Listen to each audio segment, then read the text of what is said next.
बाबासाहेबांची लेखणी म्हणजे वीज होती. ती खोट्या परंपरांना चिरणारी आणि नव्या विचारांना जन्म देणारी.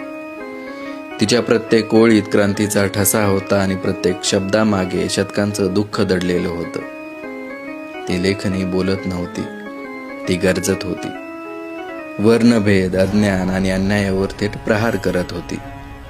ती लेखणी फक्त क्रांतीच्या पानांवर नव्हती, ती माणसांच्या मनात रुजली, विचारांच्या मातीमध्ये खोलवर अंकुरली. तिच्या प्रत्येक ओळीत अन्यायाला आव्हान होतं आणि प्रत्येक शब्दात माणुसकीचा शपथविधी. तिने आवाज दिला त्या लोकांना ज्यांना जगाने ऐकणं नाकारलं होतं, आणि स्वप्न दाखवलं त्या डोळ्यांना ज्यांनी कधी स्वातंत्र्याचं स्वप्न पाहिलं नव्हतं. ती लेखणी प्रत्येक अक्षरात माणसाचं माणूसपण शोधत राहिली आणि गुलामगिरीच्या साखळ्या तोडून स्वाभिमानाचं राज्य उभं केलं. बाबा